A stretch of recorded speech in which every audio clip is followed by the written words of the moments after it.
અધ્યાય 8 શ્લોક 21-25 સળંગ.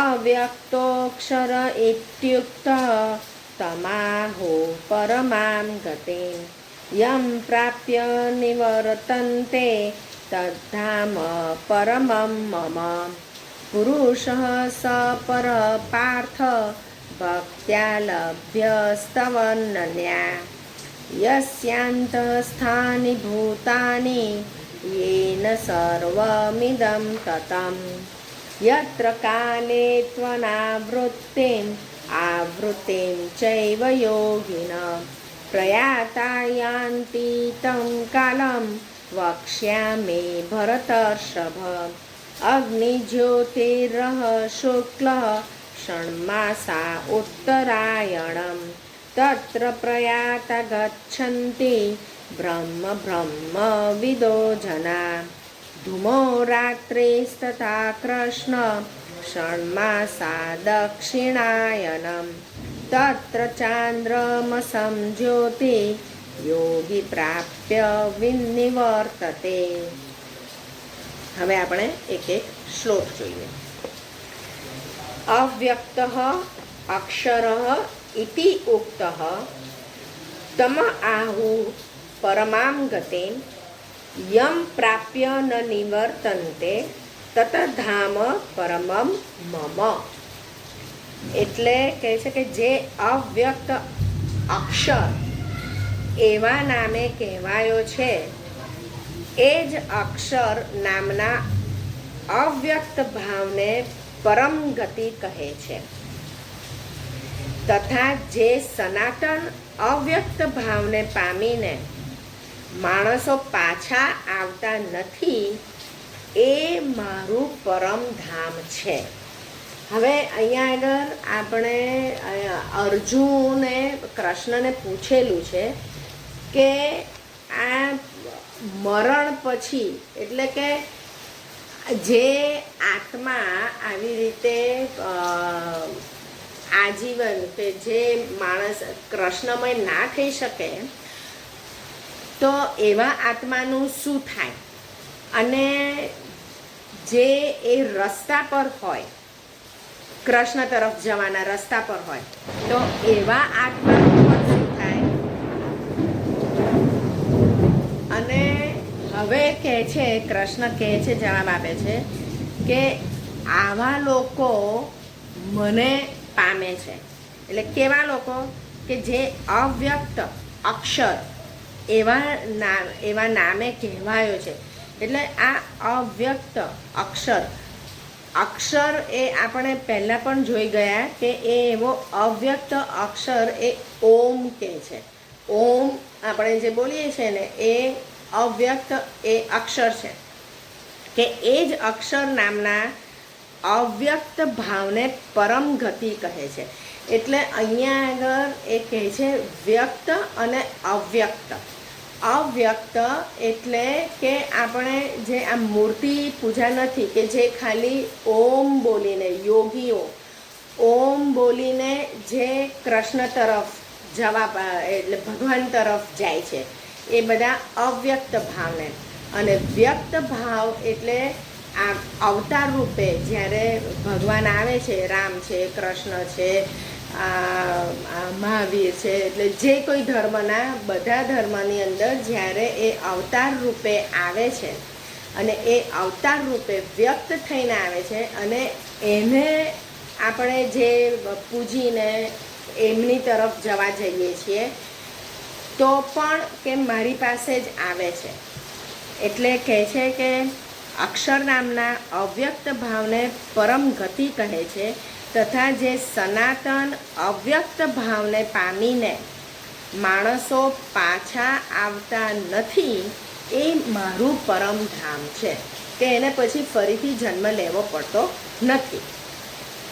આગળ કૃષ્ણએ સમજાવી લીધું કે આવા યોગીઓ એટલે કેવો આત્મા એ અહીંયા આજ્ઞાચક્ર આગળ સ્થિત કરીને પછી એ આત્મા અહીંયા આગળ બ્રહ્મરંધ્રમાંથી જ્યારે નીકળે તો એવા વ્યક્તિ સીધા મારા પરમધામમાં આવે છે. એને ફરીથી અહીંયા આગળ જન્મ લેવો પડતો નથી.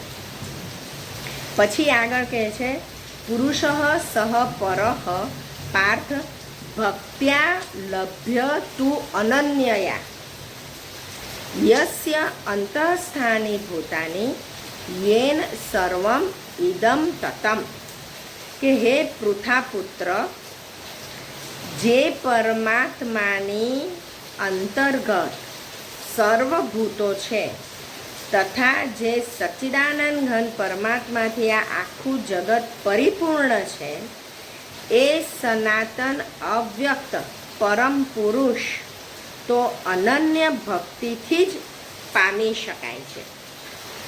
એટલે કહે છે કે હવે આ ભક્તિ માર્ગનું એમણે ઇમ્પોર્ટન્સ સમજાવ્યું.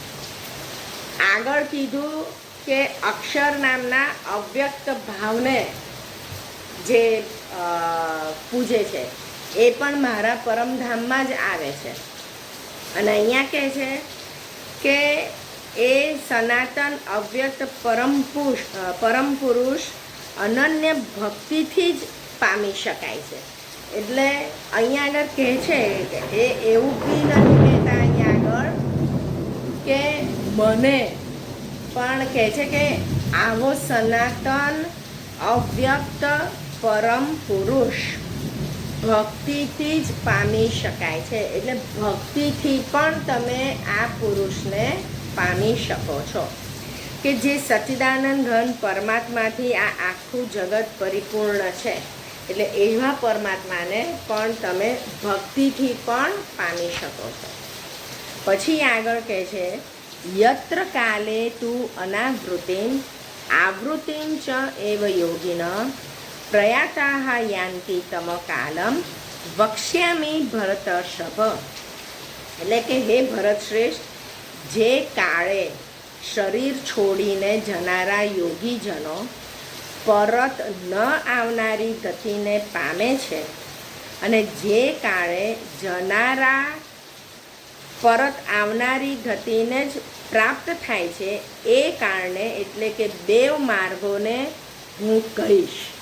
એટલે આ બેવ માર્ગો કહે છે કે જે પછી એને પાછું જન્મ લેવું નથી પડતું અને જેને પાછું જન્મ લેવું પડે છે, એ બે માર્ગો કયા છે એ કહે છે.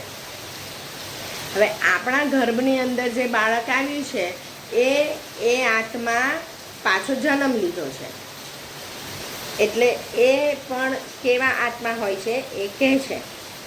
હવે કહે છે આગળ કે અગ્નિ જ્યોતિ અહ શુક્લ ષણમાસા ઉત્તરાયણમ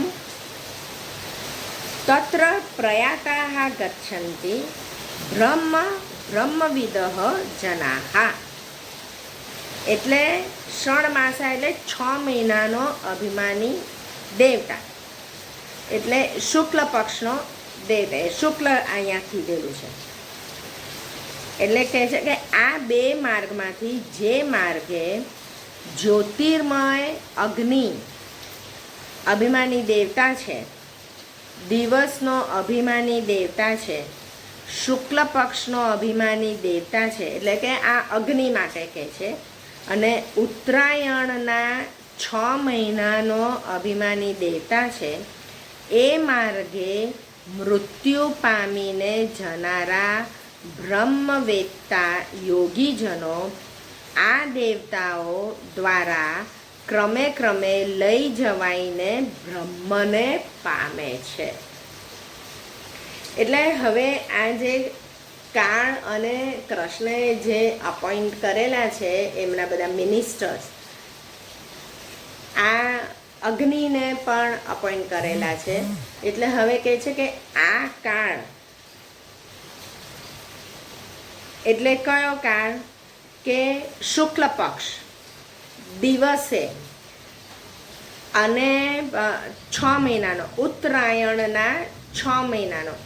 ઉત્તરાયણ એટલે સૂર્ય ઉત્તરની તરફ પ્રયાણ કરે એ પછીના 6 મહિના સુધી, એટલે આપણે નોર્મલી જોઈએ જાન્યુઆરી, ફેબ્રુઆરી, માર્ચ, એપ્રિલ, મે, જૂન, એ 6 મહિનાના કાળમાં એ માર્ગે મૃત્યુ પામીને જનારા બ્રહ્મવેત્તા યોગીજનો આ દેવતાઓ દ્વારા ક્રમે ક્રમે લઈ જવાઈને બ્રહ્મને પામે છે. ક્રમે ક્રમે એટલે પહેલાં અહીંયા આગળ આ લોકમાં લઈ જાય, પછી બીજા લોકમાં લઈ જાય, પછી ત્રીજા લોકમાં લઈ જાય, એક દેવતા, અને પછી છેલ્લે બ્રહ્મને પામે. પછી બીજો માર્ગ કહે છે, ધૂમઃ રાત્રિ તથા કૃષ્ણ ષણમાસા દક્ષિણાયન તત્ર ચાંદ્રમસમ જ્યોતિ યોગી પ્રાપ્ય નિવર્તતે. એટલે કહે છે કે અને જે માર્ગે ધૂમાભિમાની દેવતા છે, ધૂમાભિમાની દેવતા એટલે દક્ષિણાયન કૃષ્ણ પક્ષનો, એટલે કે જ્યારે કૃષ્ણ પક્ષનો અભિમાની દેવતા છે, એટલે અમાસ આવવા થાય ને એ કૃષ્ણ પક્ષ કહેવાય. શુક્લ પક્ષ એટલે પૂનમ આવવા થાય એ 15 દિવસ. અને દક્ષિણાયનના 6 મહિનાનો અભિમાની દેવતા છે એ માર્ગે મૃત્યુ પામીને જનાર સકામ કર્મ કરનાર યોગી આ દેવતાઓ દ્વારા ક્રમે ક્રમે લઈ જવાઈને ચંદ્રમાની જ્યોતિને પામીને સ્વર્ગમાં પોતાના શુભ કર્મોનું ફળ ભોગવીને પાછો આવે છે. કારણ કે શું કીધું? એ સકામ કર્મ કરનાર યોગી. આપણે કેવું કર્મ કરવાનું છે? નિષ્કામ કર્મ. આપણે આપણા ધર્મમાંના રહેલા બાળકને શું શીખવાડવાનું છે કે તારે આવવાનું છે પૃથ્વી પર, તારે તારું કર્મ કરવાનું છે, પણ કેવું? એ નિષ્કામ રીતે કરવાનું છે, કે આપણે એની અંદર આસક્તિ રાખવાની નહીં. તારે જે કંઈ કર્મ કરવાનું છે એ બધું કૃષ્ણ અર્પણ, કે આ ભગવાનના માટે હું કરી રહ્યો છું, એવી રીતે તારે કરવાનું છે. હવે જે સકામ કર્મ કરનાર છે, એટલે કે ઈચ્છાથી એનું ફળની ઈચ્છા રાખીને જે કર્મ કરનાર છે એ લોકોને શું કરે છે? ભલે યોગી હોય ને, એટલે કે કહે છે કે એ ચંદ્રમાની જ્યોતિને પામીને સ્વર્ગમાં પોતાના શુભ કર્મોનું ફળ ભોગવીને એ પાછો આવે છે. જ્યારે પેલા લોકો સીધા બ્રહ્મને પામે છે, એ પાછો આવતો નથી. એ કેવા છે? અને એટલે જ તમને યાદ હોય કે ભીષ્મ પિતામહ મહાભારતના યુદ્ધમાં જ્યારે એમણે બાણશૈયા પર રાખ્યા ત્યારે એ ઉત્તરાયણની રાહ જોતા હતા કે ઉત્તરાયણ થાય એ પછી હું મારો દેહ છોડું અને કે એ પછી સીધા બ્રહ્મલોકને પામે, કે પછી એમને અહીંયા આગળ પાછું આવવું પડે નહીં. અને અહીંયા આગળ એટલે કૃષ્ણ કહે છે કે આવા આત્માઓ કયા અહીંયા પાછા આવે છે. એટલે હવે આપણા ગર્ભમાં જે આત્મા આવ્યા છે એ બધા એમના શુભ કર્મોનું ફળ ભોગવીને હવે એ આવ્યા છે. એટલે પછી આ જન્મમાં પાછા એ શુભ કર્મો કરે અને એટલા બધા શુભ કર્મ નિષ્કામ રીતે કરે તો એ બ્રહ્મની ગતિને પામે. એટલે આ કૃષ્ણ એક્સપ્લેન કરે છે કે કેવા આત્મા કયા માર્ગે જાય છે અને ક્યારે એને પાછું પૃથ્વી પર આવીને જન્મ લે છે અને કયા મારામાં સીધા સ્થિત થઈ જાય છે કે જેને પછી ફરીથી જન્મ લેવો પડતો નથી. પણ આપણા બાળકને શું કહેવાનું કે આ જન્મ ભલે તે મારી કુખે તું જન્મ લે છે, પણ આ જન્મમાં તું એવા બધા કર્મો કર, એટલા સરસ રીતે નિષ્કામ કર્મ કર કે તું સીધો પરમધામ જાય અને તારે ફરીથી જન્મ લેવાનો વારો આવે નહીં.